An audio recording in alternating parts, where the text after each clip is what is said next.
The afternoon light filtered through the tall windows of Thornfield Manor with the particular quality of December gold, sharp, thin, and somehow melancholy.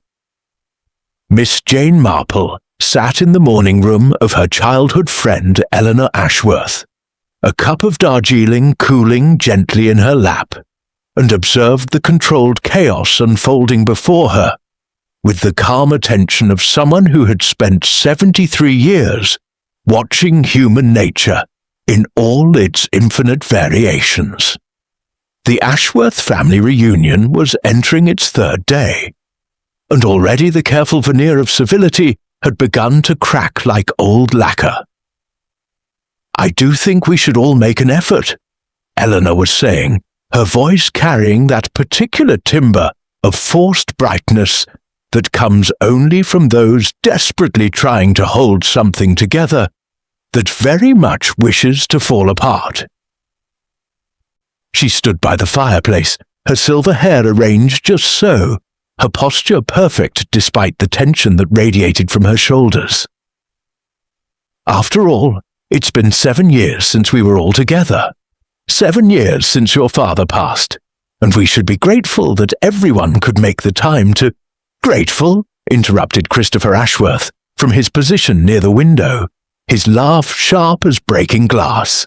At 42, Eleanor's eldest son had the fine-boned features of the Ashworths. But where his mother showed age as a refinement, time had merely etched resentment into the lines of Christopher's face. "Mother, surely you don't expect us to be grateful. We're here because of the will reading tomorrow. Let's not pretend otherwise." Eleanor's hand trembled slightly as she lifted her teacup. Miss Marple noticed this, the small shake, the careful way Eleanor steadied herself. A woman afraid, though of what precisely remained to be determined. "Christopher," Eleanor said quietly, "that's unkind." "It's honest," replied his younger sister Miriam, who reclined on the sofa with the languid grace of someone who had cultivated the art of doing precisely nothing. At 38, Miriam maintained the kind of beauty that came from extensive investment in London's most exclusive salons, but beneath the artful makeup and carefully highlighted blonde waves, there was something almost brittle about her.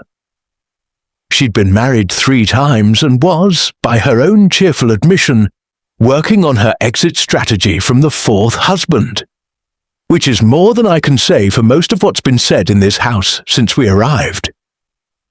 "You're looking well, Miriam," offered their cousin Thomas, a man of approximately 50, with the weathered appearance of someone who had spent considerable time out of doors.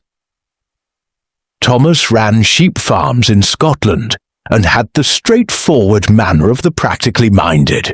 "The countryside suits you?" "The countryside suits no one," Miriam said flatly, "unless they enjoy mud and boredom in equal measure. I was in Monaco until last month. Much preferable." Miss Marple made a small sound, not quite a sigh, not quite disapproving, and lifted her cup. The tea had gone lukewarm. She had known Eleanor since they were girls together at school, and she had watched the Ashworth family with the particular care one reserves for those one genuinely cares about, which made the current situation all the more troubling. It was Eleanor's husband, Sir Marcus Ashworth, who had died 7 years ago. A controlled man, a man of precise habits and considerable wealth, whose death had been marked by the sort of funeral that only substantial money could arrange. He had left behind a widow, 3 adult children, a considerable estate, and, it appeared, the kind of unresolved tensions that 7 years had done nothing to settle. "I've asked Miss Marple to stay through the holidays," Eleanor said suddenly, as if the words had escaped without her quite meaning them to. She turned to look at her old friend, and Miss Marple saw the plea in her eyes, though her voice remained composed. "I thought it might be nice to have company. someone from outside the family. There was a beat of silence, the kind that speaks volumes. "How convenient," said David Ashworth, the youngest of Eleanor's children, who had spent most of the afternoon on his mobile telephone and wore the distracted air of someone whose mind lived primarily in cyberspace. At 34, David worked in finance in the city and had the polished appearance of those who made their living in abstract transactions. He had barely looked up from his phone as he spoke. "Having a witness to family proceedings." "That's not what I meant," Eleanor said, but her voice had grown quieter. "Isn't it?" Christopher asked. "You've always been dramatic, Mother. Always needed an audience for your productions." The accusation hung in the air like cigarette smoke. Miss Marple found it interesting, not the accusation itself, but the depth of anger it carried. 7 years since Sir Marcus's death. 7 years, and the grief, if it had existed, had long since calcified into something else entirely. "I think," said Miss Marple, setting down her teacup with the faintest clink of china, "that families are very much like villages, only more closely packed. The same passions, the same resentments, the same patterns of behavior, only confined to a smaller space, which tends to magnify everything considerably." 5 pairs of eyes turned toward her. "How very quaint," said Miriam, though not unkindly. "Miss Marple spent most of her life in St. Mary Mead," Eleanor said in the tone of one making an introduction. "She has a remarkable ability to see patterns in human behavior. You thought it would be good to have a professional observer," Christopher finished, "to witness whatever it is you've orchestrated here." "I haven't orchestrated anything," Eleanor said, and Miss Marple heard in her voice the first crack of genuine emotion. "I asked my family here because I wanted to see them. Because life is short, and because—" She stopped, gripping her hands together. "Because there are things that should be resolved before the will is read tomorrow. Things that deserve to be discussed openly." "Such as?" Miriam asked, though she didn't sound particularly interested. Eleanor didn't answer immediately. Instead, she moved toward the window, looking out at the grounds of Thornfield Manor.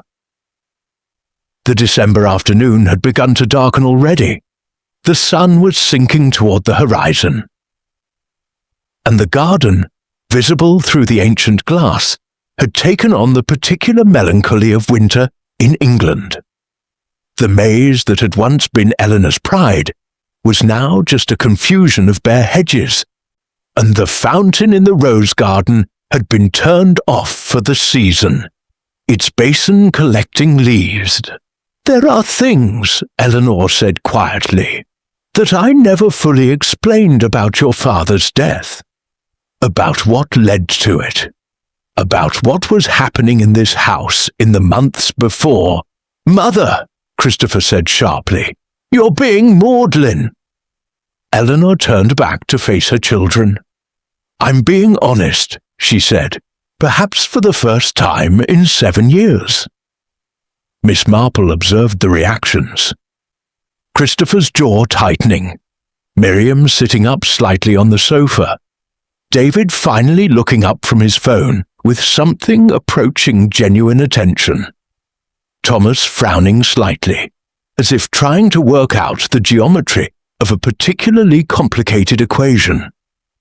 "Well," said Eleanor, "I had thought that the evening's dinner would be pleasant. Cook has prepared something special, but I suspect that none of us will be particularly hungry."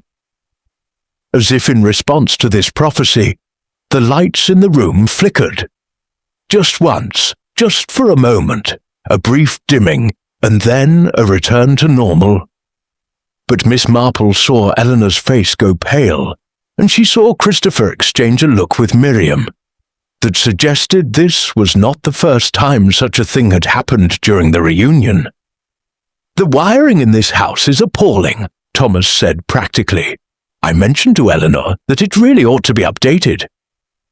"Yes," Eleanor said slowly. "Well, there are many things in this house that ought to be attended to." It was at that moment that Miss Marple became aware of something she could not quite articulate. A wrongness, a subtle misalignment in the emotional atmosphere of the room. It was not merely family tension, though certainly that was present. It was something more specific, more urgent. Something that suggested that whatever had brought the Ashworth family to Thornfield Manor for this reunion, it was not nostalgia or genuine reconciliation. It was something else entirely. The lights flickered again, and this time they stayed dimmed for a full 3 seconds before stabilizing. Eleanor reached out and gripped the mantelpiece. "I think," she said, her voice barely above a whisper, "that we should all perhaps rest before dinner. It's been a long journey for everyone." Miss Marple rose from her chair with the deliberate grace of those who have spent a lifetime making movements economical and purposeful. "I think that's a sensible suggestion," she said. "And Eleanor, dear, if you need anything at all, do let me know. My room is not far from yours, and I am, as always, a very light sleeper."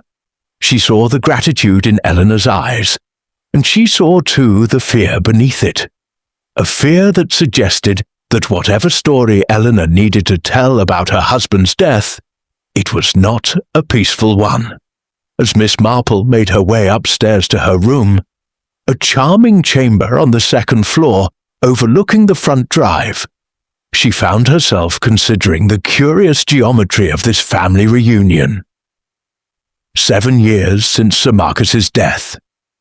7 years of silence, apparently, on matters that Eleanor clearly considered significant. And now, suddenly, an urgent need to gather everyone together, with a will reading scheduled for tomorrow. Miss Marple had learned long ago that when family secrets sought the light, they did so for reasons. Often, those reasons had very little to do with healing, and very much to do with the fact that something had happened that could no longer be kept in darkness. She arrived at her room, settled herself in the armchair by the window, and looked out at the grounds of Thornfield Manor. As December twilight began its descent into full darkness. Somewhere in this old house, she thought, there was a story waiting to be told. A story that had been waiting 7 years to be spoken aloud. And something told her that before the will was read tomorrow, before the Ashworth family inherited or didn't inherit whatever Sir Marcus had left behind, the truth, whatever it might be, would finally demand to be heard, even if it meant that someone would have to die in order for it to come into the light. The dining room at Thornfield Manor had been decorated for the occasion, with a formality that somehow deepened the tension rather than alleviating it. Silver candlesticks held tall tapers that cast dancing shadows across the mahogany table, and Eleanor had arranged the seating with the precision of a chess strategist, a careful distribution of family members designed to prevent the very confrontations that seemed inevitable. Miss Marple sat to Eleanor's right, a position of honour that also granted her an excellent vantage point for observation. Directly across from her, Christopher carved into his roasted pheasant with rather more aggression than the task strictly required. To his left, David scrolled through something on his mobile, a habit Eleanor had apparently given up trying to discourage, while Miriam picked at her vegetables with the air of someone performing a duty rather than enjoying a meal. Thomas, practical Thomas, ate steadily and said nothing, which Miss Marple found oddly comforting. In her experience, those who knew when to remain silent often possessed the clearest vision of what was actually occurring. "Cook has outdone herself," Eleanor offered, though her own plate remained largely untouched. "The herbs in the sauce are from the garden," She's been tending them since autumn. The garden has gone to seed, Miriam observed, not looking up from her plate, much like the rest of this house. Not everyone abandons their responsibilities for Monaco, Christopher said quietly. The words landing like a stone dropped into still water. Miriam set down her fork with deliberate care. At least I have the honesty to admit I prefer my life elsewhere, she said, rather than lurking about the family home, pretending to care about some grand estate that's falling apart. I care about this house, Christopher replied, and Miss Marple heard something genuine in his voice, something beyond anger. Beneath the resentment, there was loss. Someone has to. Do you? Eleanor asked softly. The question hung between them, weighted with implication. Christopher's head came up. What is that supposed to mean? Eleanor reached for her water glass, her hand steady now, though her eyes betrayed her. I mean that caring for Thornfield and caring for this family seem to have become mutually exclusive propositions, she said, shut up. I wonder sometimes if that was the problem all along. The problem with what? David asked, finally setting his phone aside. With father? Eleanor didn't answer immediately. She cut a small piece of pheasant, lifted it to her lips, and set down her knife and fork again without eating it. The pantomime of normalcy, Miss Marple thought. How we perform our lives when we cannot quite bear to live them. Your father loved this house more than he loved anything, Eleanor said finally. More than he loved his children, more than he loved me. The statement fell into the room like a thunderclap. Miriam actually ceased chewing. David straightened in his chair. Thomas's fork paused midway to his mouth. That's not true, Christopher said, but his voice lacked conviction. Isn't it? Eleanor looked at her son directly. Tell me, Christopher, when was the last time your father had a genuine conversation with you that wasn't about the estate? When was the last time he asked you about your life, your work, your happiness? Christopher's jaw tightened. He didn't answer. Exactly, Eleanor said, and now there was something almost fierce in her expression. He was a good provider, yes, a responsible landowner certainly, but as a father, as a husband. She paused, and Miss Marple saw her gather herself, pushing back against emotions that threatened to overwhelm her. There were reasons he became increasingly withdrawn in those final months. There were reasons he began spending entire days locked in his study. There were secrets in this house, and those secrets— Mother, David said urgently, perhaps this conversation should wait. Wait for what? Eleanor asked him. For another 7 years? For another memorial service where we all stand about pretending everything was fine, that his death was a simple matter of a man's heart simply giving out? It wasn't. The word hung there, unfinished and terrifying. What wasn't? Miriam asked, and Miss Marple was struck by how the earlier ennui had vanished from her voice entirely. Now she sounded afraid. What exactly are you saying, Mother? Eleanor looked down at her untouched plate. The candlelight caught the silver at her temples, and for a moment she looked terribly old. Not in years, but in the weight of accumulated secrets. I'm saying, Eleanor began, then stopped. She lifted her gaze to meet Miss Marple's, and there was something almost pleading in her expression, as if seeking permission to continue. Miss Marple gave a small, encouraging nod. I'm saying, Eleanor continued, that your father's death was not natural causes, not entirely. I'm saying that the man who died 7 years ago was not the man you thought you knew. And I'm saying that if this family has any hope of moving forward, we must finally acknowledge what happened in this house. What did happen? Thomas asked quietly. It was his first substantive contribution to the conversation, and his straightforward tone seemed to cut through the theatrical quality of Eleanor's revelation. Before Eleanor could answer, the lights flickered again. This time, they went out entirely.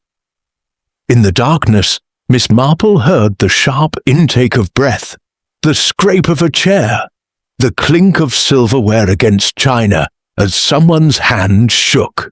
She remained perfectly still, her senses heightened, listening to the quality of the silence around her.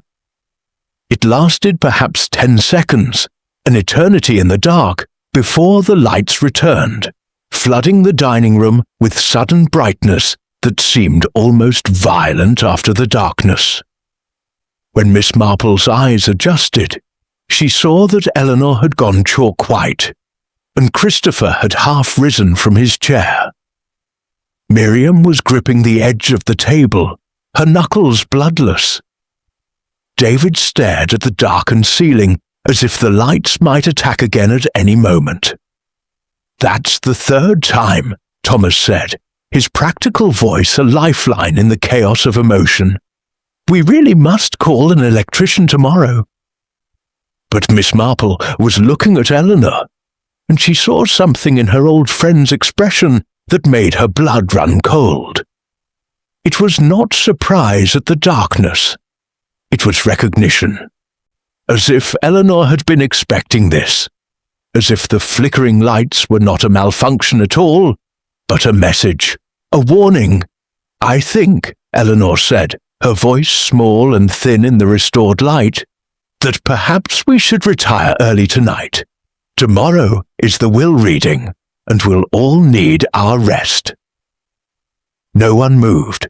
"I insist," Eleanor said, and now there was something almost desperate in her tone. "Everyone to their rooms, now!" As the family members slowly rose from the table, collecting themselves in awkward silence, Miss Marple found herself studying each of them in turn. Christopher, with his tightly controlled anger and his strange protectiveness of a house that seemed, from all evidence, to despise him. Miriam, with her carefully constructed indifference that crumbled so quickly when confronted with genuine emotion. David, the youngest, who seemed caught between the roles he'd been assigned and the person he actually was. And Thomas, practical Thomas, who had asked the simplest, most dangerous question of all. Eleanor caught her eye one more time before leaving the dining room, and Miss Marple saw in her expression the confirmation of what she had begun to suspect. Whatever had killed Sir Marcus Ashworth 7 years ago, it was not a heart attack. And whatever Eleanor had planned to reveal tomorrow at the will reading, it was something far more dangerous than any mere matter of inheritance. Miss Marple lay awake in the darkness of her room, listening to the old house settle around her with the particular creaks and sighs of ancient architecture. Thornfield Manor possessed the quality of all truly old buildings. It seemed to breathe, to shift, to communicate through subtle sounds, those who knew how to listen. She had not undressed for bed despite the late hour. Instead, she sat fully clothed in the armchair by her window, a shawl across her shoulders, and waited. She had learned long ago that the most revealing moments often occurred when people believed themselves unwatched, when the careful masks of daylight hours slipped away and something more authentic emerged. At 2 o'clock in the morning, she heard it, the faint sound of footsteps in the corridor outside her room, moving with deliberate quietness toward the staircase. She recognized the tread, the particular weight and rhythm of Christopher's gait. The eldest son, the one who claimed to care for Thornfield, moving through the house in the deep hours of night. Miss Marple rose from her chair with the economy of movement that age had taught her, and opened her door just far enough to peer into the hallway. The corridor was lit only by the faint moonlight filtering through the tall windows, creating a landscape of shadow and silver. She watched Christopher's figure disappear around the corner toward the main staircase. She waited precisely 3 minutes, then followed. The staircase descended in a graceful curve. Its banister polished mahogany, worn smooth by generations of hands. Miss Marple descended carefully, grateful for the carpet that muffled her footsteps. Below, she could see light spilling from beneath the door of Sir Marcus's study, a room that apparently no one had touched since his death 7 years ago. Through the partially open study door, Miss Marple observed Christopher standing before his father's desk, searching through the drawers with the methodical precision of someone who knew exactly what he was looking for. His face, illuminated by the desk lamp, showed a concentration so intense it bordered on desperation. Looking for something specific? Christopher spun around, his hand flying to his chest. For a moment, his face registered pure shock before composing itself into something approaching indignation. "Miss Marple," he said, his voice carefully controlled. "You startled me." "I apologize," Miss Marple said, stepping fully into the room. "I heard movement in the house and wanted to ensure there was nothing amiss." "Old habits, I'm afraid. In St. Mary Mead, one learns to be cautious about nocturnal disturbances." Christopher closed the drawer he'd been searching with deliberate care. "I couldn't sleep," he said. "I came down for a book. Father's study always had an excellent collection." It was, Miss Marple noted, a transparently false explanation. The study contained perhaps 24 books, most of them ledgers and estate management documents, hardly bedtime reading material. "I see," Miss Marple said gently. She moved into the room with the unhurried grace of someone without accusation in her heart, though her eyes missed nothing. "You're looking for something to do with your father's financial affairs, I would imagine. The will reading is tomorrow, after all." Christopher's shoulders tensed visibly. "What makes you say that?" "Because," Miss Marple said, settling herself into one of the leather chairs that faced the desk, "in my experience, men searching through their deceased father's private papers at 2 a.m. are generally concerned about money or secrets. Often both." There was a long silence. Christopher moved to the window, his silhouette sharp against the moonlit glass. "The estate is in trouble," he said finally, his voice barely above a whisper. "Has been for years. Father spent money recklessly on renovations, on maintaining the grounds, on projects that never came to fruition. And Mother," he paused, struggling with something. "Mother doesn't know how severe it is.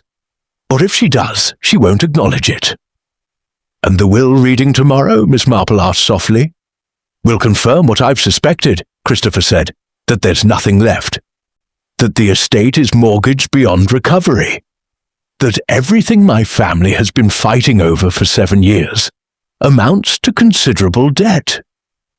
Miss Marple considered this. The picture crystallizing before her was becoming clearer, though its implications remained troublingly opaque. "Your mother said tonight that there were secrets in this house," Miss Marple observed. "Secrets that contributed to your father's death. Was the financial situation such a secret?" Christopher turned from the window to face her. In the moonlight, his expression was unreadable. "Father's financial troubles were only part of it," he said. "There were other things. Things I suspect my mother has been trying to process for 7 years. Things that—" A sound from above interrupted him. A door opening, footsteps in the corridor above. Both Christopher and Miss Marple froze. The footsteps moved to the staircase, and moments later, Miriam appeared in the study doorway, her silk dressing gown belted hastily around her waist. She took in the scene, Miss Marple seated calmly in the leather chair, Christopher standing near the window, the open desk drawers, and her expression hardened. "Rather late for a social call," Miriam said coolly. "Or should I say early?" "I couldn't sleep," Christopher said quickly, though his tone suggested he expected no one to believe him. "Neither could I," Miriam said. She moved into the study with the casual grace of someone entirely untroubled by being caught. "I was looking for something of Father's, a piece of jewelry, actually. A ring he wore years ago. Mother mentioned it tonight at dinner, and I thought—" She shrugged, the gesture dismissive, but Miss Marple saw through it. Miriam was also searching for something, also concealing her true purpose. The ring, Miss Marple said thoughtfully, would that be an item of particular sentimental value? "I suppose you could call it that," Miriam said, settling herself on the edge of the desk, though I doubt sentiment had much to do with Father's reasons for wearing it. Before anyone could respond, another sound echoed through the house, a crash, sudden and violent, followed by a cry of alarm. It came from somewhere above, from one of the bedrooms on the second floor. All three of them moved at once, rushing from the study and up the main staircase. Behind them, the desk lamp cast their shadows enormous against the walls, and Miss Marple felt the first genuine spike of alarm since arriving at Thornfield Manor. Something had happened. Something was happening. When they reached the second floor, they found Eleanor emerging from her bedroom, her face pale with shock. Behind her, through the open doorway, Miss Marple could see the chaos of a room that had been thoroughly ransacked. Drawers pulled open, papers scattered, the contents of the wardrobe strewn across the bed and floor. "I heard breaking glass," Eleanor said, her voice shaking. I didn't know. It came from David's room," Thomas said, appearing from the corridor in hastily pulled trousers and an unbuttoned shirt. "The window is smashed, and Thomas's face was grim. "He's gone. David is gone." Inspector James Wickham arrived at dawn, a weathered man of 60 whose eyes had seen too much darkness. He stood in David's ransacked bedroom, taking in the forced window with the practiced gaze of someone who had confronted this scenario many times before. "The window was forced from outside," he said. "Professional work." Eleanor stood pale beside him, exhaustion evident in every line of her face. "You think someone took him?" "Or helped him leave," the inspector said carefully. "We shouldn't assume anything yet." Christopher stared at the broken glass and muddy footprints on the sill. "David wouldn't leave, not like this." "People surprise us when they're frightened," the inspector replied. Miss Marple observed from the doorway, cataloguing reactions. Christopher's jaw tightened. Miriam looked away. Eleanor's hand trembled at her throat. Thomas remained motionless, utterly composed. "We'll need statements from all of you," Inspector Wickham continued, "and your whereabouts between midnight and 3 o'clock. "Why 3 o'clock?" Miss Marple asked softly. The inspector glanced at her, recognizing intelligence. The neighbor's dog began barking then. By the time anyone investigated, David was gone. No sign of struggle. His bed wasn't slept in. His shoes are still in the wardrobe. Eleanor made a small sound of distress. Miriam unexpectedly placed a hand on her mother's shoulder. "There's something you should know," Eleanor said, her voice unsteady. "David has been in serious financial difficulty. His firm has been investigating irregularities in his accounts." "What sort of irregularities?" the inspector asked sharply. "Embezzlement, I believe," Eleanor said. "His colleagues were pressing him for answers. I think he was afraid." very afraid. Inspector Wickham exchanged a glance with his constable. That changes things considerably, he said. If he was facing criminal charges, you think he ran? Christopher said flatly. It's possible, especially if people were demanding payment. Thomas cleared his throat. There's something else, he said. The electrical failures in the house last night. And Eleanor was going to tell us something about Sir Marcus's death. Something significant enough that she felt compelled to confess it to the family. The inspector's attention snapped back to Eleanor. Explain. Eleanor's face had gone chalk white. It's not relevant to David. I'll judge what's relevant, Inspector Wickham said coldly. What were you about to tell your family? Silence stretched between them. Miss Marple watched Eleanor wrestle with the decision, watched fear and determination wage war across her features. My husband, Eleanor said finally, did not die of natural causes. The doctor who signed the death certificate, I paid him. I paid him to conceal the truth. The truth being, he died of an overdose. Prescription medications mixed with alcohol. Eleanor's voice dropped to barely a whisper.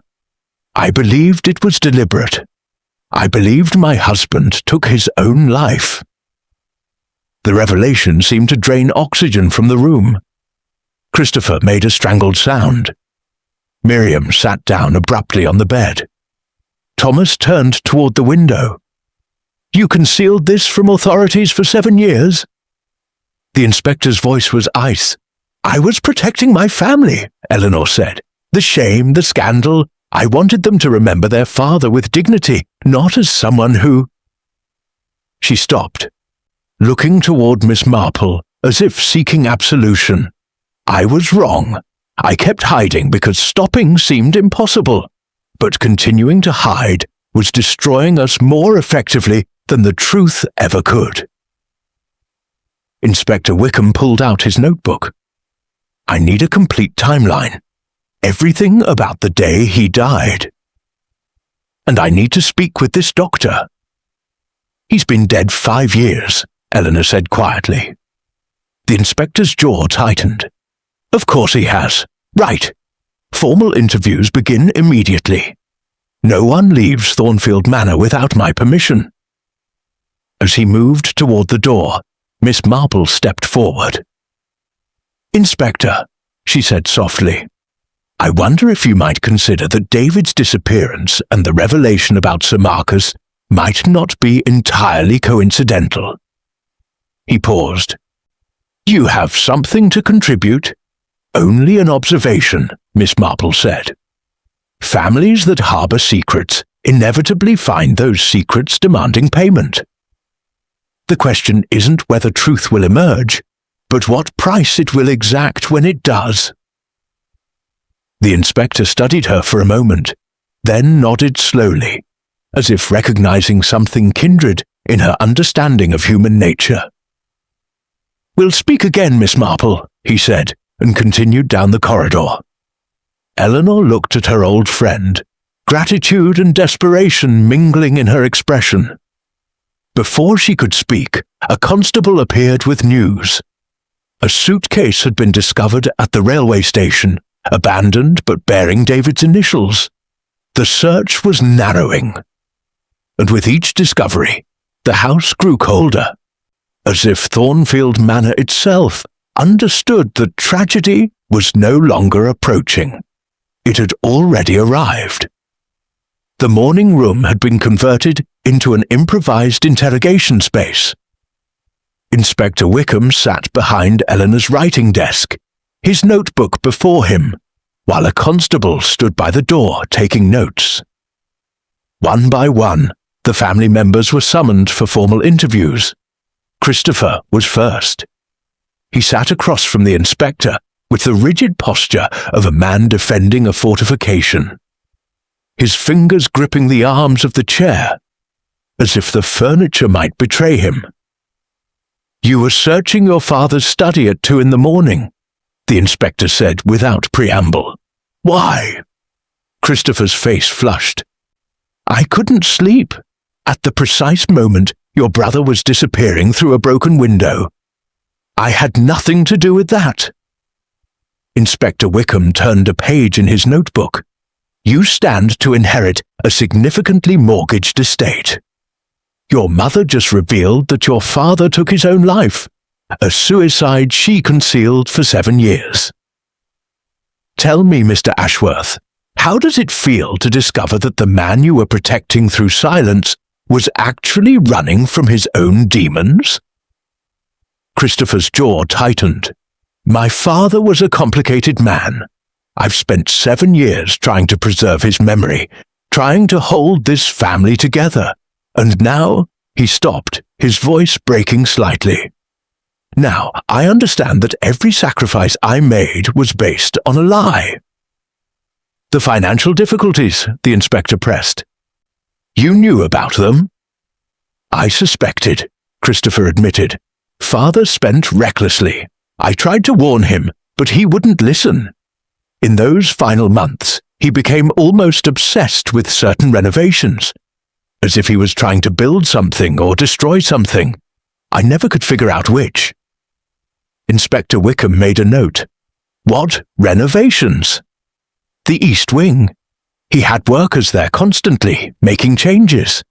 But then he stopped suddenly, about a month before he died. He sealed the room and forbade anyone to enter." The inspector's pen paused. "Which room?" "The library. The old family library in the East Wing. It hasn't been opened since."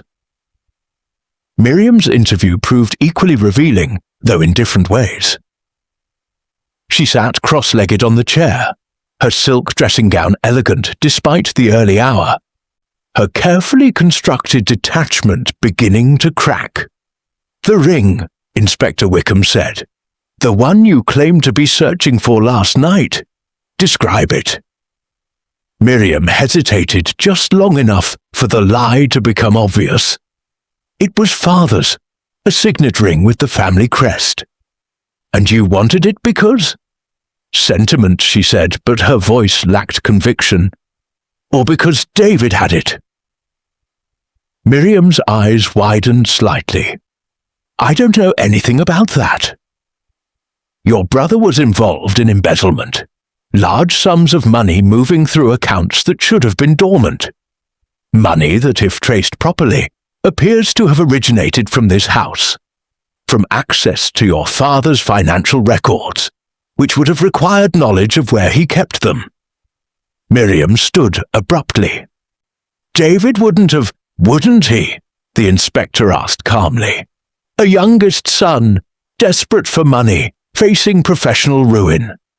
A sealed room that no one has entered in 7 years. A ring that supposedly holds sentimental value, but that you are willing to search for in the dark." "You're suggesting," Miriam said slowly, "that David stole from the family." "I'm suggesting that perhaps David discovered something about his father's death, something your mother was trying to tell you all at dinner, something worth running away for." Thomas's interview was brief and frustratingly uninformative. The practical Scotsman had little to add beyond observations about the house's deteriorating condition, and vague statements about not having been awake during the critical hours. "Though," he added, "I did notice something peculiar several years ago. I was staying here about 2 years after Sir Marcus died, helping Eleanor with the estate assessments. Late one night, I saw light beneath the door of the sealed library. When I investigated, the light went out immediately, but I heard movement inside. When I tried the door the next morning, it was locked again, and Eleanor claimed ignorance about how it might have been opened." Miss Marple requested a private word with Inspector Wickham after the formal interviews concluded. They sat in the study as afternoon light slanted through the windows, casting long shadows across the mahogany desk where David had been searching the previous night. "The sealed room troubles you?" Miss Marple observed. It was not a question. It does, the inspector admitted. Without warrant, I can't force it open, and Eleanor claims she has no key, though I'm not entirely convinced. In my experience, Miss Marple said thoughtfully, when people seal rooms away for extended periods, they do so because the room contains something they cannot bear to confront. Something that would force a reckoning they're not prepared for. A secret about Sir Marcus's death? Perhaps. Or perhaps a secret about what led to it. Miss Marple rose and moved toward the window, looking out at the frozen gardens. Tell me, Inspector, when you investigated Sir Marcus's death 7 years ago, did anyone examine the sealed room? We weren't even aware it was sealed, the inspector said. The doctor signed off on a natural death. Eleanor paid him. The case was closed before it was ever truly opened. Which suggests, Miss Marple said carefully, that Eleanor was protecting more than her husband's reputation. She was protecting something physical, something concrete that she was willing to commit fraud to conceal. Before the inspector could respond, there was a commotion in the hallway. Raised voices, the sound of the front door opening, and then a constable appeared in the study doorway, slightly out of breath. "We found him," the constable said. "David Ashworth. He's at the railway station in the village. He's willing to come back to the house voluntarily." Within the hour, David stood in the morning room, pale and hollow-eyed, his clothes rumpled from a night's sleeping rough. He looked like a man who had aged years in mere hours. "I didn't steal the money," he said immediately, before anyone could accuse him. "I discovered it. I found evidence that money had been moving through accounts controlled by Father for years, millions of pounds. And when I traced the origins, when I tried to understand where it was coming from, I realized," he stopped, looking toward his mother. "I realized that Father's death might not have been as simple as everyone claimed." Eleanor had gone absolutely white. "David, don't. He was involved in something," David continued, his voice gathering strength. "Something illegal. Something that destroyed him. The embezzlement charge against me, that was leverage. Someone trying to get me to keep quiet about what I'd discovered. Someone trying to ensure I wouldn't ask questions about Father's past." Inspector Wickham leaned forward. "Who, Mr. Ashworth? Who was applying this leverage?" David's eyes met his mother's, and Miss Marple saw something pass between them, understanding perhaps, or the final shattering of protective illusions. "I don't know yet," David said, "but I know they had access to this house. I know they knew about the sealed room. And I know that whoever killed Father, no one killed him," Eleanor said sharply. "He took his own life. It was suicide." "Was it?" David asked. "Or was that what you chose to believe because the alternative was too terrible to contemplate?" The words hung in the frigid air of the morning room, and Miss Marple understood that they had reached a critical moment. The layers of deception were beginning to peel away, revealing not protection, but something far more sinister lurking beneath.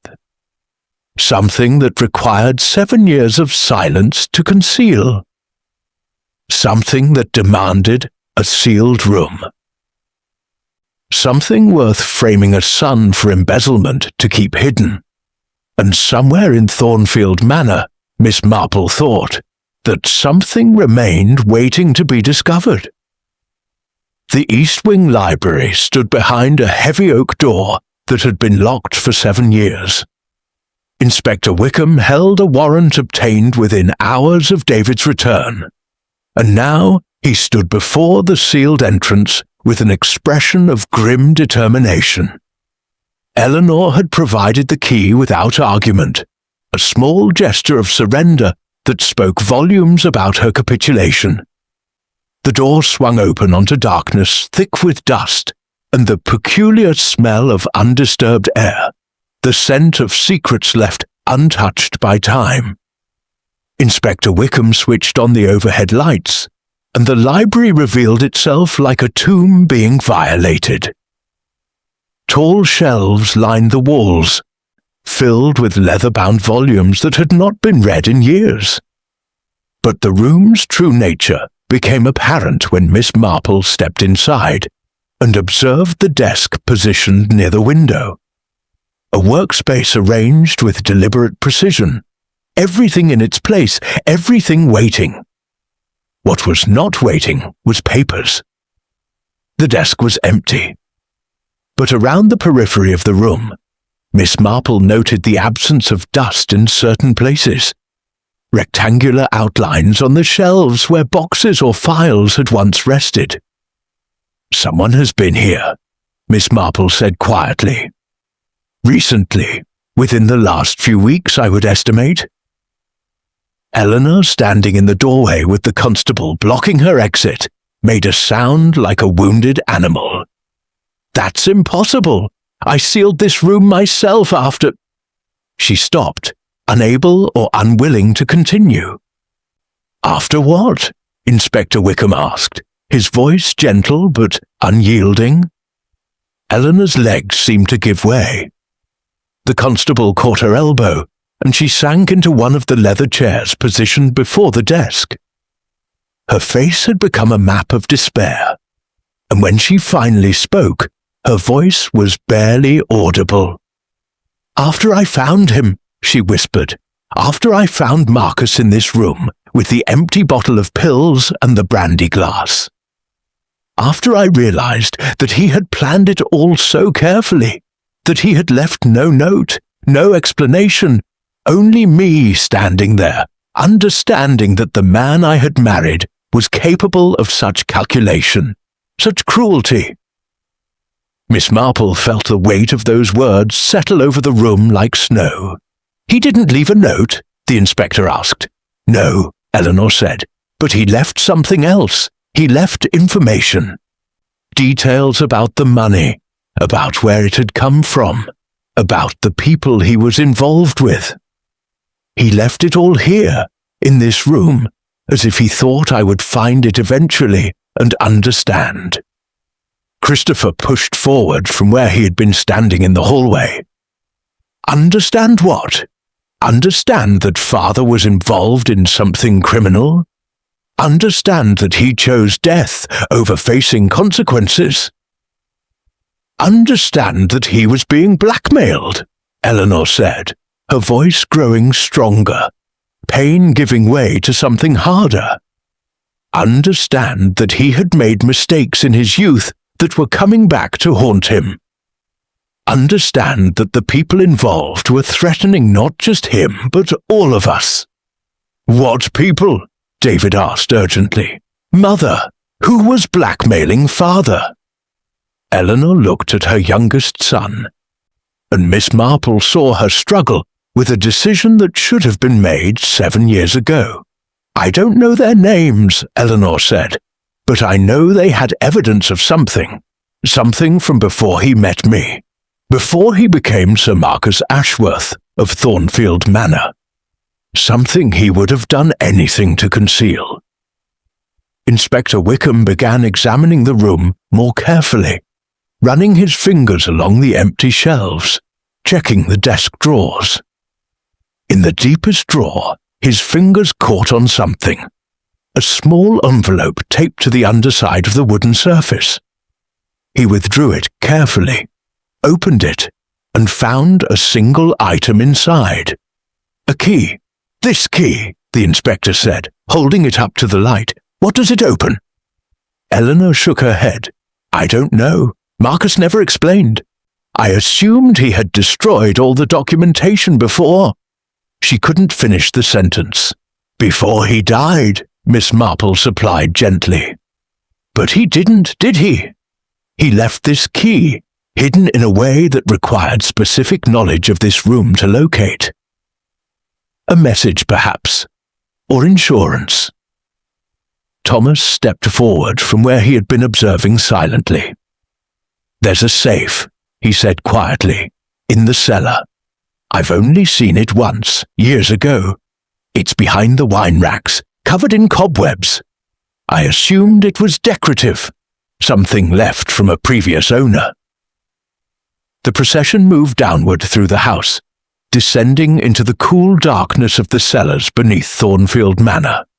Here the air was colder, damper, carrying the smell of earth and old stone. Wine racks lined the walls, filled with bottles that had aged in darkness for decades. Behind them, as Thomas had indicated, stood a safe. It was smaller than Miss Marple had expected, painted grey, with an old-fashioned combination lock and a keyhole. The key from the library fit perfectly. Inside, they found documents, letters, photographs, financial records, and at the bottom, a handwritten journal in Sir Marcus's precise script. Inspector Wickham opened it carefully, his expression growing darker as he read. After several minutes, he looked up at Eleanor. "Your husband," he said slowly, "was being blackmailed by someone he knew. Someone from his past. Someone who had evidence that he had been involved in the disappearance of a young woman in 1965. Evidence suggesting that while he wasn't directly responsible for her death, he had participated in a cover-up." Eleanor had gone very pale. "I didn't know," she whispered. "He never told me. All he said was that there were mistakes, that there were people who knew about the mistakes, and that they were using that knowledge to extract money from him." "For how long?" the inspector asked. 7 years, Eleanor said. "Ever since we arrived at Thornfield. Constant demands. He was terrified they would expose him, that his reputation would be destroyed, that the children would discover what he had done." Miss Marple looked at the journal, at the meticulous handwriting that documented a man's descent into despair. She turned pages, seeing the progression of his deterioration, the increasing desperation, the moment when he had apparently decided that death was preferable to the alternative. But something bothered her. Something in the precision of the handwriting, in the carefully documented nature of the confession.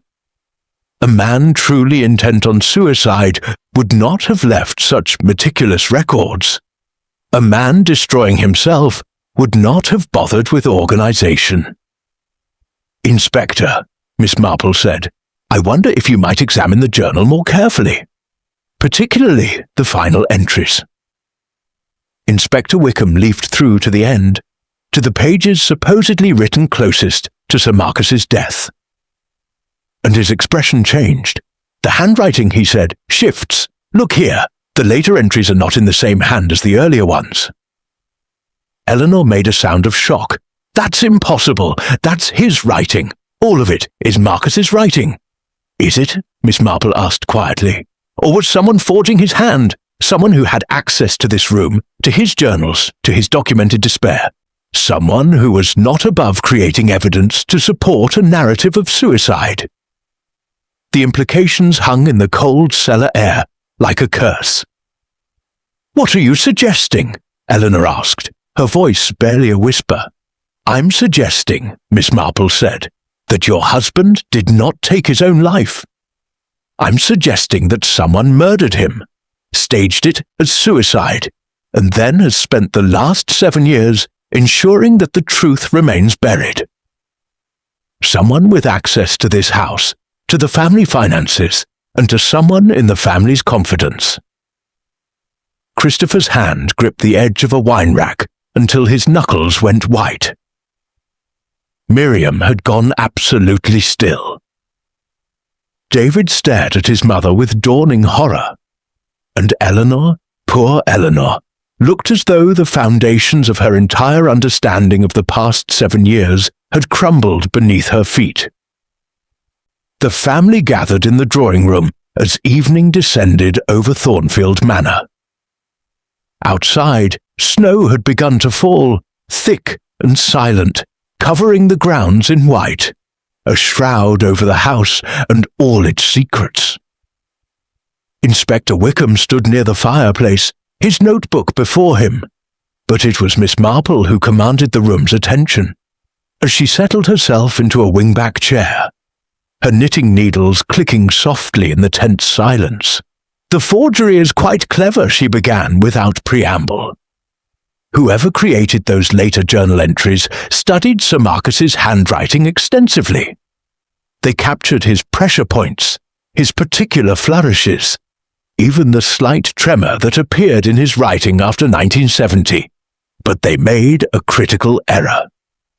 All eyes turned toward her. "They forged a man who was becoming increasingly desperate," Miss Marple continued, "a man descending into despair. Yet the handwriting in those entries is controlled, too controlled. A person genuinely suffering from the psychological deterioration necessary to contemplate suicide would show more irregularity, more breaks in composure. The handwriting would become erratic, not increasingly precise." Christopher leaned forward. "What are you saying?" "I'm saying," Miss Marple said gently, "that someone very deliberately created evidence to support a narrative of suicide. Someone who understood Sir Marcus's handwriting well enough to replicate it convincingly. Someone who had access to his journals, his study, his most private spaces. And someone who benefited from his death." "We all benefited," Miriam said flatly. "We inherited. We're all suspects." "Not in the financial sense," Miss Marple said. "The estate was mortgaged beyond recovery. The inheritance was meaningless. But there were other benefits. Freedom from fear, perhaps. Freedom from the demands for money. Freedom from watching a beloved family member deteriorate." Eleanor made a small sound. "Are you suggesting someone in this family murdered Marcus?" "I'm suggesting," Miss Marple said, "that the person who murdered your husband is in this room. And I believe I know who it is." The silence that followed was absolute. "The key detail," Miss Marple continued, "is the doctor. The doctor who signed the death certificate, the one Eleanor paid to conceal the truth. But before Eleanor could pay him, he would have had to be approached. Someone would have had to suggest to him that Sir Marcus's death should be recorded as natural causes. Someone would have had to offer him money. Eleanor paid him, David said. She admitted that. Eleanor paid him after the fact, Miss Marple corrected. But who approached him initially? Who knew, hours after Sir Marcus was found, that there would be a reason to pay him? Who had the presence of mind to secure his silence before Eleanor even fully understood what had occurred? Thomas had gone very still. His weathered face remained expressionless, but Miss Marple saw his hands clench slightly, saw the muscle tighten along his jaw. "There's something else," Miss Marple said. "Something I noticed about the sealed room. Christopher mentioned that his father began spending long hours there, ordering renovations, then abruptly stopping. I wondered why. Why would a man being blackmailed suddenly decide to seal himself away?" She paused, letting the question hang. "Unless," Miss Marple continued, "he wasn't being blackmailed by outside parties at all. Unless the blackmailer was already in the house. Someone he was trying to protect by withdrawing. Someone whose very proximity was making him desperate." Eleanor's hand went to her mouth. "No," she whispered. "The embezzlement," Miss Marple said, turning to David. "You discovered money moving through accounts controlled by your father. You traced it and became a target. But what if you were never the intended target? What if someone knew you would eventually discover that money, and they needed you frightened into silence?" "Thomas," Christopher said suddenly, understanding dawning in his voice. You came to Thornfield 7 years ago.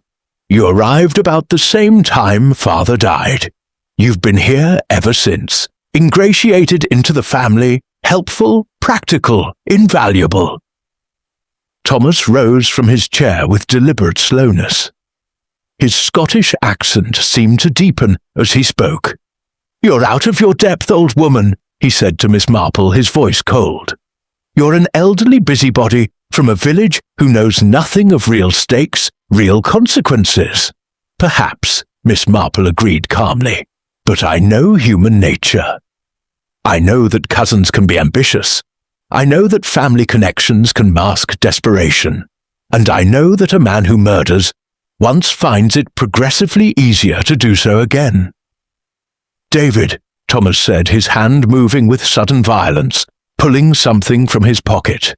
Your brother knew too much. Your mother knew too much. They were both becoming liabilities.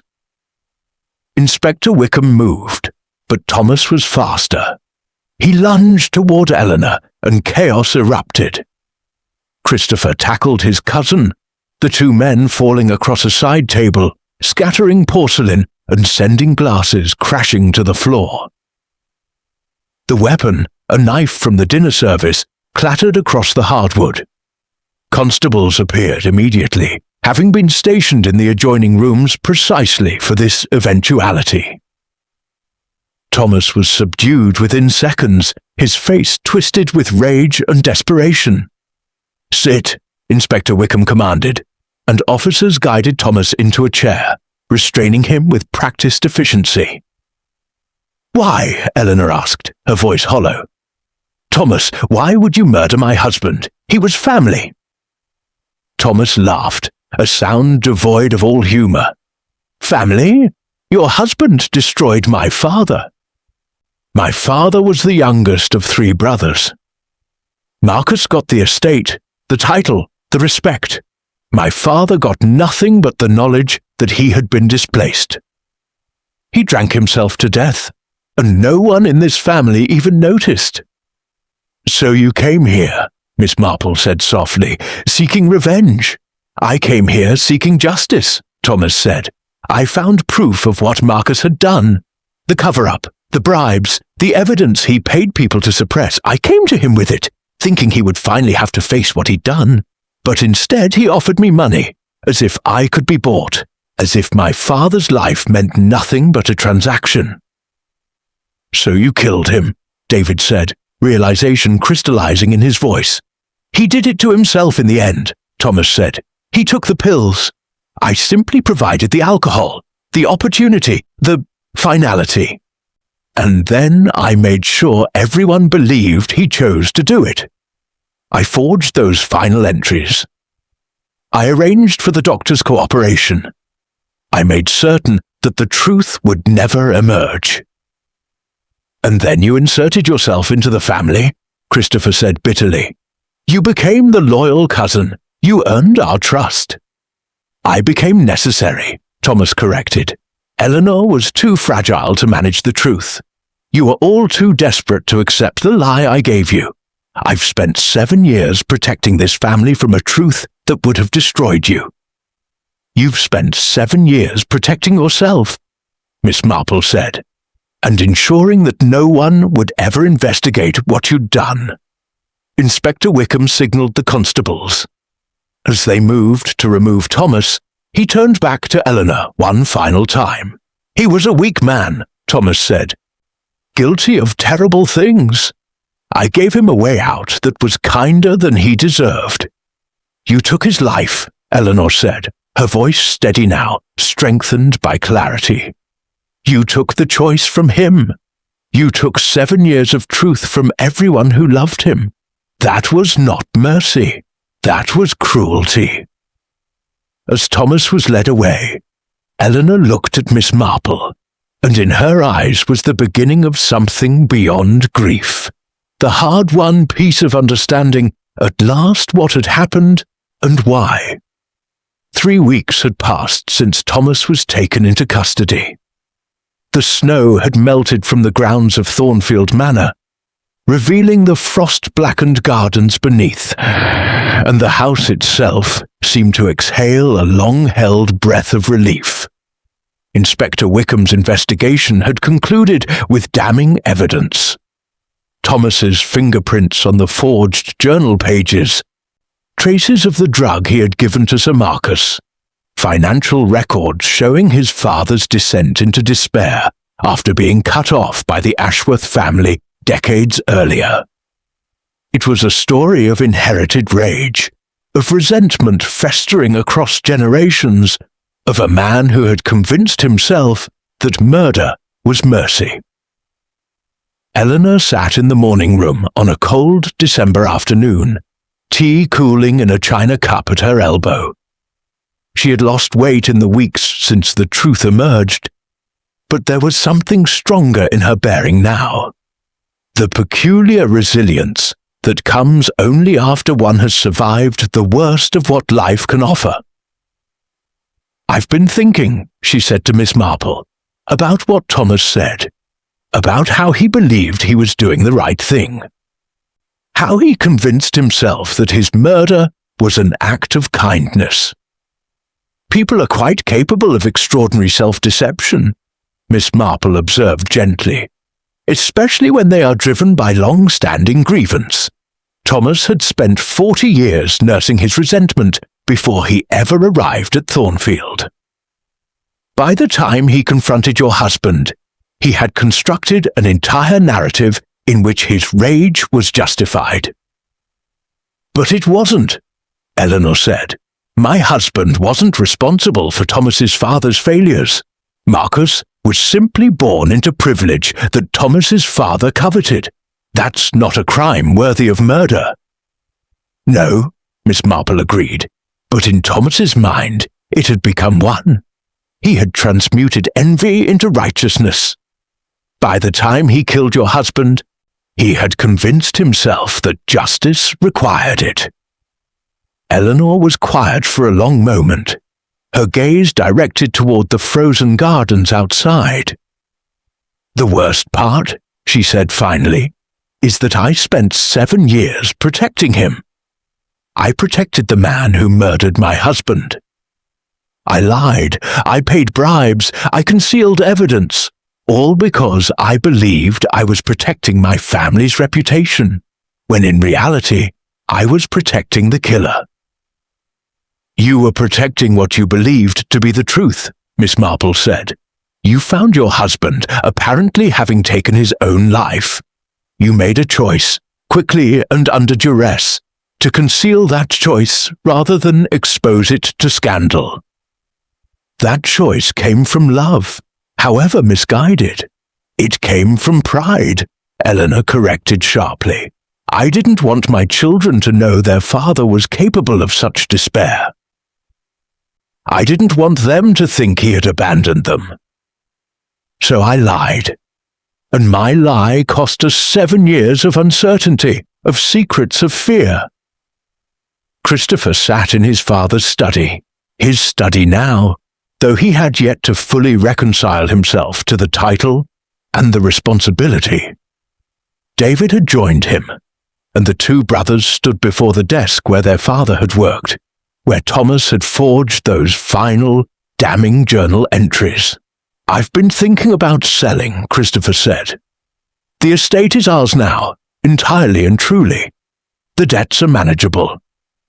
But every room in this house holds a memory that's poisoned by what we now know." "What will you do?" David asked. "Sell to someone who can restore it properly? Someone without our history haunting them?" Christopher paused. "And I've been thinking about Father, about what he actually was beneath the title and the respectability. A man who covered up a young woman's disappearance. A man who was being blackmailed. A man who let his guilt consume him to the point of—" He stopped, still unable to say the word. "To the point where he seemed to welcome his own death." "But he didn't choose it," David said. "That's what we know now. Thomas made that choice for him." "Did he?" Christopher asked quietly. Or did father simply accept the pills without resistance? Did he want to die, and Thomas simply provided the means? Where does murder end and complicity begin? David had no answer. Miriam had left Thornfield immediately after Thomas's arrest, returning to London and the carefully curated life she had constructed. But she had sent a letter to her mother, and Eleanor read it aloud to Miss Marple in the quiet of the morning room. "Mother, I realize now why I spent so much of my life running from Thornfield. It wasn't the house, or the responsibilities, or even you. It was the weight of unspoken things. The sense that beneath the politeness and the propriety, something terrible was festering. I felt it, even if I couldn't name it. And so I ran, as if running far enough could make it disappear. But secrets don't disappear. They fester. They poison everything they touch. I'm sorry I wasn't stronger. I'm sorry I wasn't here when you needed me. Perhaps if I had been, if any of us had paid closer attention, we might have prevented this tragedy. But we were all too busy protecting ourselves, weren't we? Too busy maintaining the fiction that everything was fine. I hope that now, with the truth finally revealed, we can begin to heal. Perhaps that's all truth is good for, not justice, not closure, but the possibility of healing." Miriam, Eleanor folded the letter carefully. "She's right, you know. We were all protecting ourselves. Each of us was so concerned with maintaining the story we had constructed that we failed to see the real tragedy unfolding before us." "That is the nature of families," Miss Marple said. "We love each other, but we also hurt each other, often without intending to. And we protect these hurts with silence, believing that silence is mercy. But silence is its own form of violence. It allows things to fester. It prevents healing." On her final evening at Thornfield, Miss Marple sat with Eleanor in the drawing room, watching the fire consume logs with steady determination. Outside, darkness had fallen completely, and the house was quiet. The kind of profound quiet that comes only after great upheaval has passed. "You've given us a remarkable gift," Eleanor said. "Not just the truth, though that's invaluable, but also permission to stop protecting a lie. Permission to acknowledge that my husband was flawed, that Thomas was driven by genuine hurt, that I made imperfect choices. Permission to be human. I did very little," Miss Marple said. "I simply observed. I listened. I paid attention to the small things, the handwriting variations, the strategic timing, the absence of dust where documents had been removed. The truth was always there. It simply required someone willing to see it." "But so many people look without seeing," Eleanor said. "They observe without understanding. You have a gift for penetrating the surface of things, for understanding what drives people to do what they do." "I have had 73 years of watching human nature unfold in a small village," Miss Marple said. "In my experience, villages and great houses are not so different. The same jealousies occur. The same resentments fester. The same secrets poison the wells from which families drink. The only difference is scale and geography." She set down her knitting and looked directly at Eleanor. "Your husband was a flawed man. He committed terrible acts, or at least he participated in covering up acts that someone else had committed. Thomas killed him because he could not bear the weight of inherited shame. And you spent 7 years protecting a lie because you believed it was kinder than the truth." "And now?" Eleanor asked. "Now," Miss Marple said, "you have the opportunity to build something different. A foundation not of lies, but of hard-won understanding. A family that acknowledges its flaws rather than concealing them.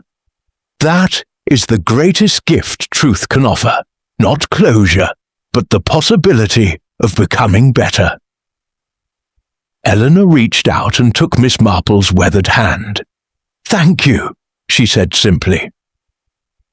Outside, the December night pressed against the windows of Thornfield Manor, but within its walls, something had shifted. The house, after 7 years of holding its breath, had finally learned how to exhale. The Old Bailey courtroom was austere and cold in January. Miss Marple sat in the public gallery, observing with the same quiet attention she had applied to the mystery at Thornfield Manor. Inspector Wickham had invited her to attend. Thomas Ashworth sat in the dock with the composed expression of a man who had accepted his fate. His QC argued that while Thomas had administered the overdose, Sir Marcus had been a willing participant in his own death, a mercy, not a murder. The prosecutor presented evidence methodically. Handwriting analysis, traces of the drug, financial records showing his father's destruction at Sir Marcus's hands. Most damning was Thomas's own statement, in which he described holding Sir Marcus's hand as the pills took effect, whispering that this was justice. It was the statement of a man exacting revenge, not providing mercy. The jury deliberated for 6 hours. The verdict was unanimous, guilty of murder. As the judge prepared to pronounce sentence, Thomas stood. Miss Marple leaned forward, sensing something significant was about to occur. "Your Honour," Thomas said, his voice steady and clear. "Before you pass sentence, there is something the court should know. The young woman whose disappearance Sir Marcus covered up. Her name was Catherine Wells. She was 18 years old. She was my aunt, my father's sister." The courtroom erupted. Miss Marple felt a chill run through her. "My father never recovered from her disappearance," Thomas continued. "He spent 30 years searching for proof. Before he died, he gave me evidence that Sir Marcus was present when Catherine disappeared, that Sir Marcus paid people to ensure her disappearance would never be investigated." "Do you have proof?" the prosecutor asked sharply. "In the sealed library at Thornfield," Thomas said. "Photographs, letters, financial records documenting his involvement."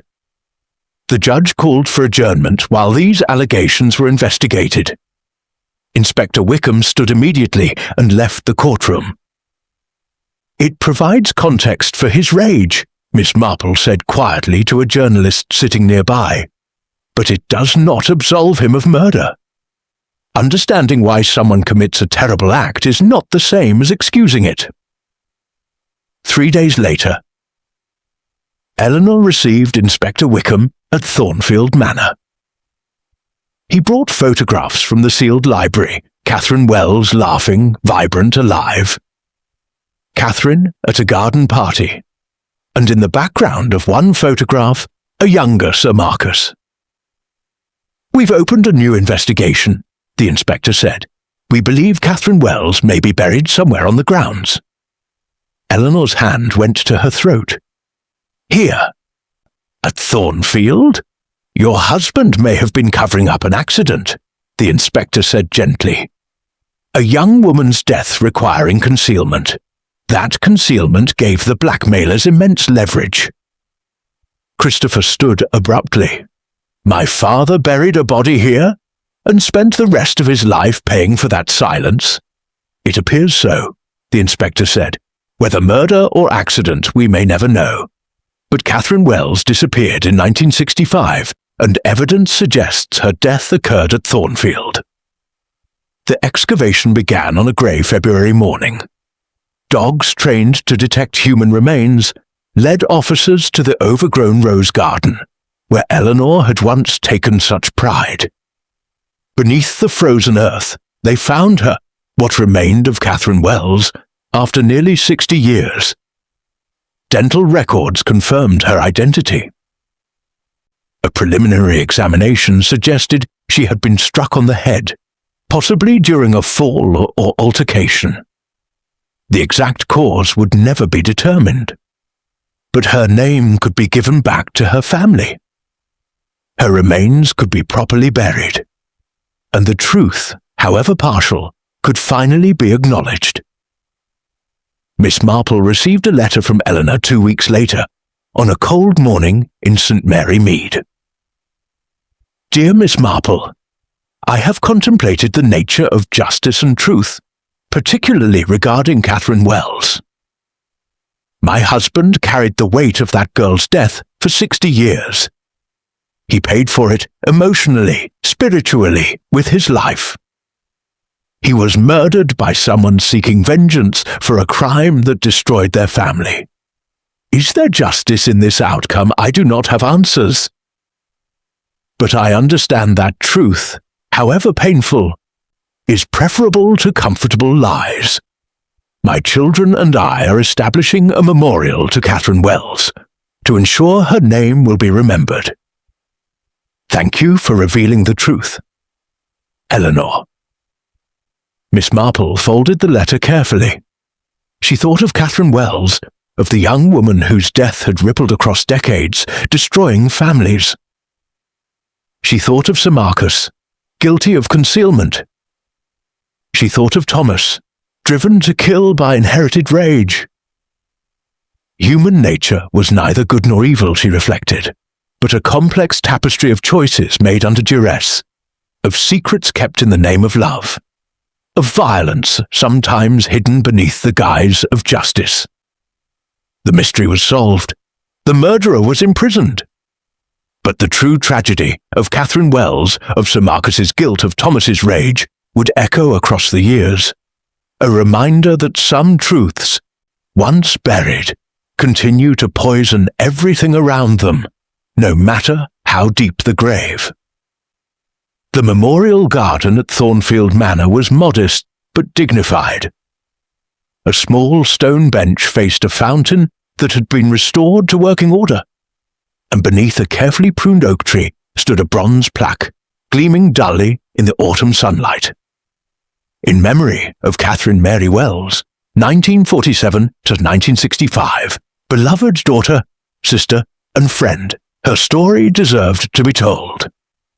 Eleanor stood beside Miss Marple as they observed the guests gathering for the dedication ceremony.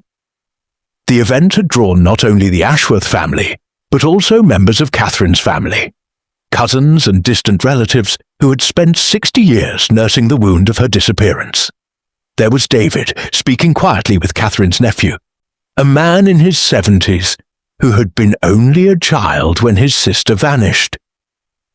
There was Christopher, speaking to journalists about the foundation he and Eleanor had established to assist families of unsolved disappearances. And notably absent was Miriam, who had sent flowers and a letter of apology, but remained in London, unable to bear the weight of Thornfield's history even now, even with the worst of it laid bare. I wasn't certain they would come, Eleanor said softly, watching Catherine's family. I wasn't certain they would want to acknowledge us, given what my husband did. Grief has a way of transcending blame, Miss Marple said. What mattered most to them was that Catherine was found, that she was given a proper burial, a proper acknowledgement of her life.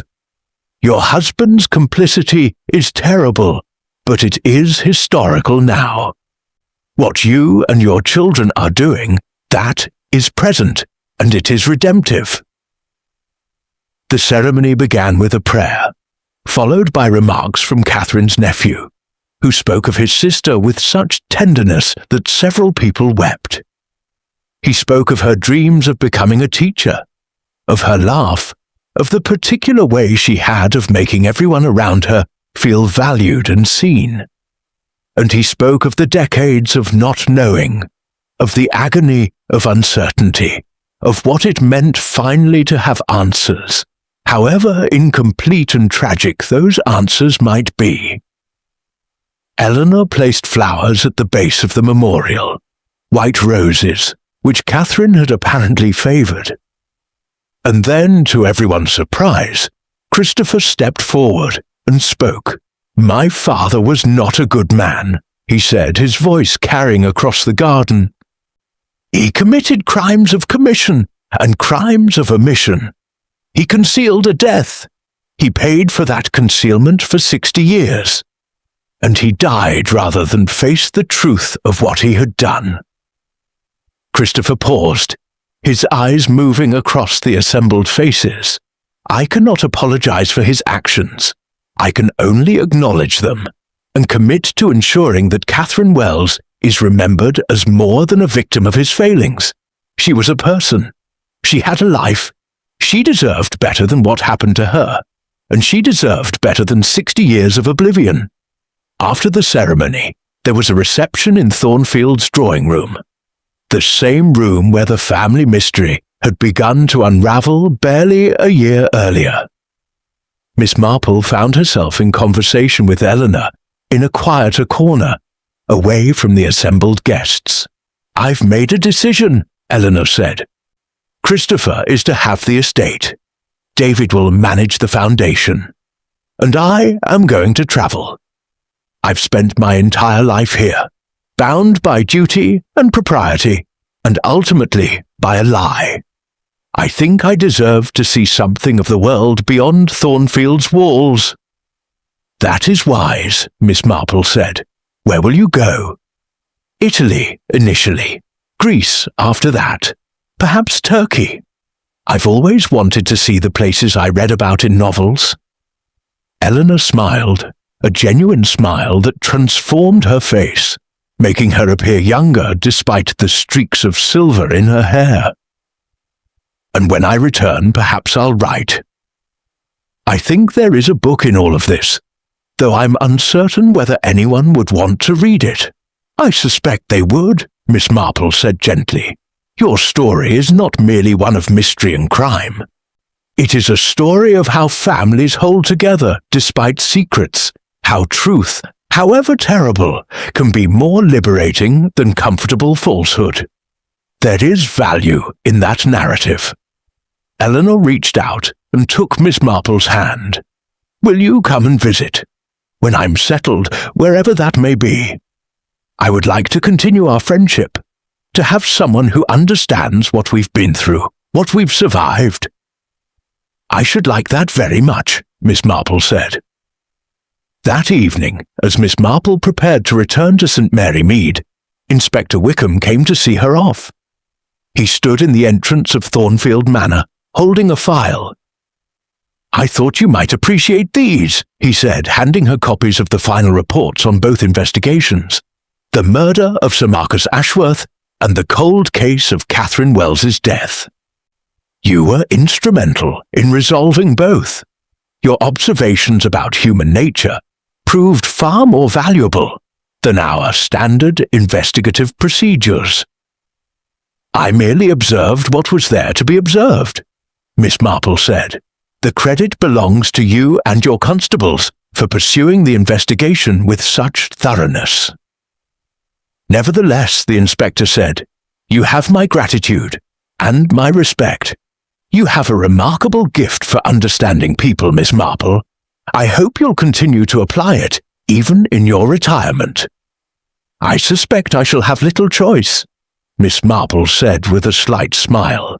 "Human nature does not cease its machinations simply because one grows old. If anything, age provides one with a longer perspective from which to observe its patterns and repetitions." The train journey back to St. Braves, St. Mary Mead, gave Miss Marple considerable time for reflection. She thought of Sir Marcus, a man guilty of concealment, but not, apparently, of Catherine Wells's original death. She thought of Thomas, driven by inherited rage and a father's unhealed wound. She thought of Eleanor, who had spent 7 years protecting what she believed to be the truth, only to discover she had been protecting a lie. Most of all, she thought of Catherine Wells, 18 years old, vibrant and laughing in those photographs, now finally mourned and properly memorialized. Her life had mattered, Miss Marple reflected, even if its ending had been tragic and its significance had been obscured for 60 years. The cottage in St. Mary Mead was waiting for her, with its comfortable chairs and familiar views of the village green. It was a modest existence, far removed from the drama and darkness of great estates and family secrets. But it was here, in this quiet village, that Miss Marple had learned the essential truth that had guided her through the Ashworth mystery. Human nature was the same everywhere. Whether in villages or grand houses, whether among the wealthy or the humble, people loved and failed each other, concealed and revealed, protected and betrayed. The patterns of human behavior repeated endlessly, predictably, with variations only in circumstance and consequence. And understanding those patterns, truly understanding them, was the key to solving mysteries both criminal and personal. Miss Marple settled into her chair, picked up her knitting, and began the familiar, meditative work of her needles. Outside her window, St. Mary Mead continued its quiet rhythms, each household containing its own secrets, its own mysteries, waiting to be observed and understood by those patient enough to look closely enough, to listen carefully enough, to trust their understanding of human nature above all other evidence. The Thornfield mystery was closed. But somewhere in the village, Miss Marple reflected, new mysteries were undoubtedly germinating, waiting to be discovered. And she would be ready,